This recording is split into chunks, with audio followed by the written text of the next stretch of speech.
the enemies of Israel who have been persecuted, the Israelis, the Jewish people of this world have been persecuted for 5,000 years. But for the last 2,000 years, most of the persecution has come from white, European-centric Christians. That's been your enemy. He hates white Christians, mostly Americans, but he'll even stretch it to Europeans if there's money in it. MSNBC's complete and total breakdown over what's going on right now is something to behold. Most of it played out on Morning Joe over the last several days. And I want to share with you first a segment that they presented, basically calling any white rural voter who supports Donald Trump an enemy of the American people, a racist, an insurrectionist, a Confederate, whatever you want to say. They wheel in an academic from the University of Maryland to make the case for them. Joining us now, Professor of Political Science at the University of Maryland, Baltimore County, Tom Schaller, and journalist and opinion writer Paul Waldman. Their new book, out tomorrow, is entitled White Rural Rage, The Threat to American Democracy. And Tom, we'll start with you. Why are white rural voters a threat to democracy at this point? You would think, as we pointed out, looking at Joe Biden's background and Donald Trump's, that the opposite would be true.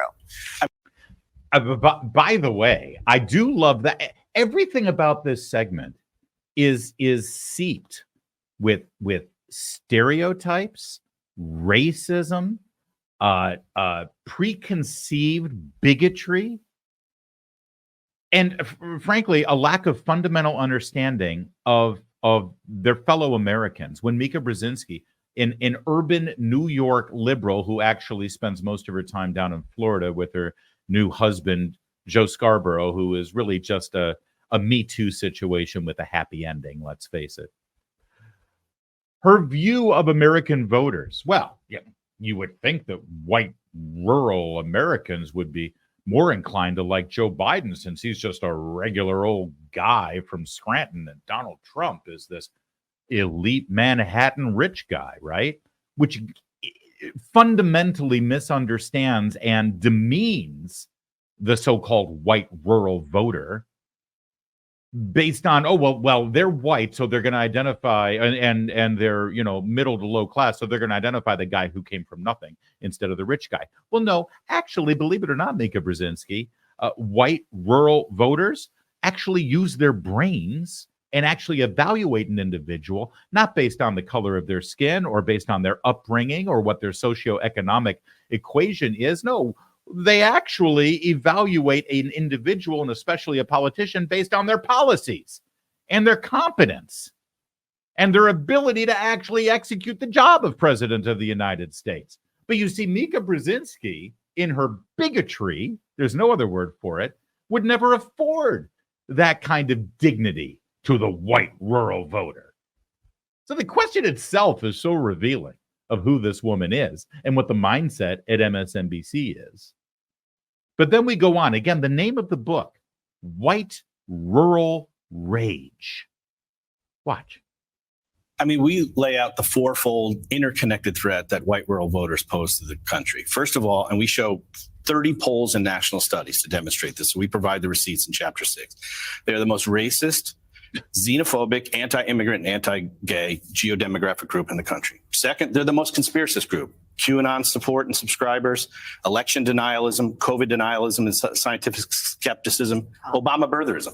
Third, anti-democratic sentiments. They don't believe in an independent press, free speech. They're most likely to say the president should be able to act unilaterally without any checks from Congress or the courts or the bureaucracy. They're also the most strongly white nationalist and white Christian nationalists. And fourth, they are most likely to excuse or justify violence as an acceptable alternative to peaceful public discourse. So you mentioned a lot of negative factors about this demographic.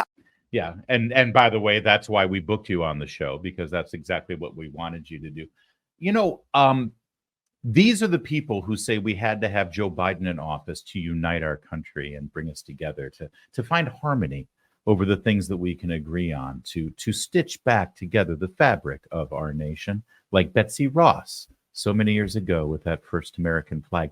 These are the people who demanded on having Joe Biden in office to reset the norms in our society and get past the vitriol and demonizing of our political opponents so we can hold hands, sing kumbaya, and march down the street together in one direction, the leftward direction. And now they're sitting here saying that you're racist, you're xenophobic, you're intolerant, you're undemocratic, you're totalitarian. And they get applauded. They get published. They get feted. They get celebrated in the elite corridors of the American media. I think it's possible, after seeing the results of the riots that Black Lives Matter led after the George Floyd incident of summer 2020, after seeing the destruction and arson and theft and death and the rising crime rates we're seeing in urban centers across this country, I think it's possible that an academic could actually write a book called Black Urban Rage. But they wouldn't, because that would be racist. Just like white rural rage is. But you see, that racist is welcome in the morning coffee segment of Morning Joe.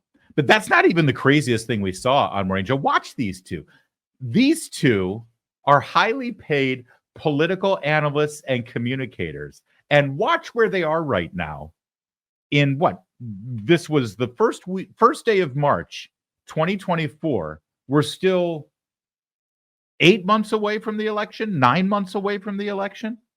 And look, the fevered frenzy they're at already. What are we supposed to do with that? I mean, see, Why do people are actually voting? Is there really foreign one languages. person voting for Not that just guy? foreign languages. How stupid would you Truly have to be? foreign. He can't complete a sentence. He can't complete a thought. He talks about Crooked Joe is the blood of countless victims. This is vicious violation. I mean, he just Does he even think about what he's going to say? Does Does he somebody prepare? give him a little I piece of don't know. paper or something? Because that's clear. He doesn't even think. Well, but I think I really Or don't know, maybe he Willie. can't Maybe you can give us some insight on it. But he looks so lost and confused. He jumbles his words. He tries to read a little bit. He's trying And to be then- nasty, but And then, trying to be nasty. But when he does that fifth grade or really 5-year-old taunt, Newscomb, is that his name, Newscomb? I mean, talk about losing about 18 miles off your fastball. Yeah. I mean, this guy's pitching 72 miles an hour down the middle of the plate. I mean, it's not good. And again, Yeah, and he's still beating your guy. This is the sad reality at this point for these people who have championed Joe Biden and lie about him and look the other way and don't come to the realization that Joe Biden is a complete and total disaster at every level. They spent over a minute here discussing how horrible Donald Trump is, how feeble he is, how incapable he is, and yet he's still beating your guy. So, I mean, come to that reality. And poor Willie Geist gets drawn into this. Willie's like, please don't turn my camera on. Just let those two do it. Did you see the exchange, the overlapping talk? Something tells me that's how they watch a movie together in Joe's Panhandle mansion there in Florida. I think we got a little insight into their sort of pillow talk, their little romantic, sort of verbal foreplay before things get hot and heavy. and I just have to bring it up. He's lying, as he always does when he talks about the border. When he ran and was talking about the border wall, Barack Obama and Joe Biden had illegal border crossings on the southern border at a 50-year low. He's just making this stuff up. And again, he still beat your gal, Hillary Clinton, at that point. And you're right. I mean, it wasn't at a 50-year low. That's a completely warped stat. But yeah, if your point, Joe, is that the border right now under Joe Biden in just 3 years is about 1,000% worse than it was back in 2016 when Trump first raised the issue of border protection. You're 100% right. It is horrible right now. It is beyond description right now. And Trump won when things weren't nearly as bad. So what you're seeing here and what I'm showing you is an MSNBC meltdown as they realize just how bad things are. Here's how they started the day today after Donald Trump's rally in Richmond and a couple of other appearances. It's an incumbent that would weigh on me. Barack Obama was getting in the 90s in primary contests. Joe Biden, look what Joe Biden's doing. Joe Biden's doing exceptionally well in primary contests. So it does. All of this has to be weighing on him, plus 8-9 years of age. Yeah. All this weighing on him, and he's not healthy. You look at Joe Biden. He exercises every day. You look how fit and trim he is. People are obsessed with how he walks. His doctor told us why that happens. Yeah, and that's a condition he's had for a while. Yeah, Joe Biden's fit and trim. Can I just tell you something? If I ever get to be as fit and trim as Joe Biden is, could you please intervene and get me to a doctor? Like a serious one, not the quack that he's seeing right now. Joe Biden's fit and trim. The guy is emaciating away as men of a certain age do. But this is the role that they have to play now, these two. I mean, listen, they're paid well, so I guess they're going to do their job. But they actually have to bring themselves to say, yeah, Donald Trump, he's got some serious health problems. But Joe's ready to win the decathlon. Tingling in his feet, but also he has a stutter, and he's had it for decades. Here we go. He's had it for decades. Everything. They're back to the stutter thing. They're back to the stutter again. I'm sorry. He read from a note card on Friday talking about how they're airdropping supplies to Ukraine. He was reading it from a note card. And after the fact, John Kirby had to clear up the fact that he didn't mean Ukraine. He meant Gaza. But it actually said Ukraine, but his brain said Gaza. That's not a stutter. That's your brain malfunctioning. But this is what they got to do.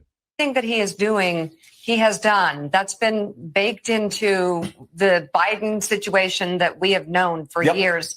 And while he is older, and he should own that, and he should joke about it, and he should address it, I think we're at a point now where for Trumpers on Fox News, for the MAGA right, for Donald Trump himself, they're at an inflection point for making fun of Joe Biden's age, for making it an issue. But it's actually coming back to haunt them in a really big way. It is. As Donald Trump gets on stage time and time again and has these weird moments that are scary. It's so strange. And if you ask me, what were the two issues that were going to be Joe Biden's big? Yeah. Listen, let me just tell you something.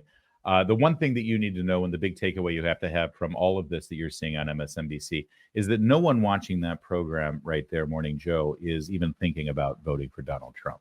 They are literally preaching to the choir, but this is where the danger comes in. You remember the reaction when Donald Trump won in 2016. You remember people screaming in the streets and crying and renting their clothes. How did this happen?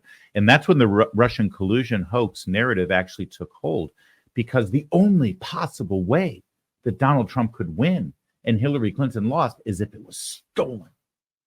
Not just stolen, but if Donald Trump was guilty of treason and colluding with our foreign enemies to steal the White House. That was only believed by people because this is what they heard on a daily basis on this show, on MSNBC, on CNN, on the networks. It's all they read in the New York Times. It's all they saw from their friends on social media because other ideas and voices were being censored or sequestered on social media. They were able to quickly believe that Donald Trump stole the election with Vladimir Putin's help because they were told every single day that there was no chance he could win. And now they're doing it again. There's no chance Donald Trump can win. He's got mental problems. His brain doesn't function. He's too old. Joe Biden is fit and trim, fit as a fiddle, and his brain's never been sharper. And people believe this. Well, not everybody, but the people who watch this show do. And this is the danger.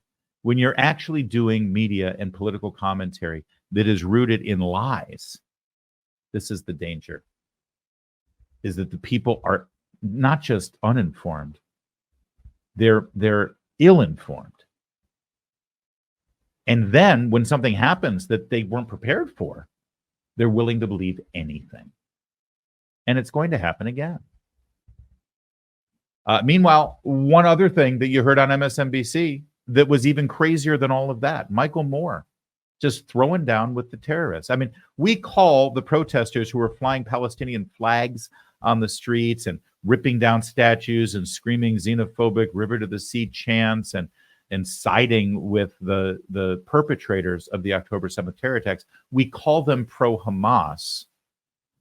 Many of them are, but most of them are just misguided, ill-informed, unintelligent, ignorant, and they think by standing up for the little guy, the Palestinian refugees, that's not pro-terrorist, it's just pro-oppressed. But with Michael Moore, iconic representative of left-wing thought in America, he literally is pro-Hamas. What is the crime? Because according to my knowledge of history, the enemies of Israel who have been persecuted, the Israelis, the Jewish people of this world have been persecuted for 5,000 years. But for the last 2,000 years, most of the persecution has come from white, European-centric Christians. That's been your enemy. No Palestinian helped to build Auschwitz. No Palestinian stood on the docks of New York City when boatloads of Jewish refugees trying to escape the Holocaust came here to be protected by this country and were turned away at the docks in New York and sent back to Germany to die. No Palestinian did that. No Palestinian ran the Spanish Inquisition. Your enemy is not the Palestinian people. It is white, Christian, European people who have been slaughtering Jews for the last 2,000 years. And let's just call it for what it is. But why are they in an open-air prison? Why are 2 million of them in an open-air prison? What is the... By the way, somebody should gently let Michael Moore know exactly what the so-called Palestinian leadership in the Middle East was doing during World War II, because they may not have built Auschwitz, but they were pretty friendly with the guy who did build Auschwitz. But at least he's consistent. He hates white Christians, mostly Americans, but he'll even stretch it to Europeans if there's money in it. And no matter what the issue, that's the stance he's going to take. And by the way, as a Michigan native and lifelong Tigers fan, if you're going to do this again, take that hat off your head.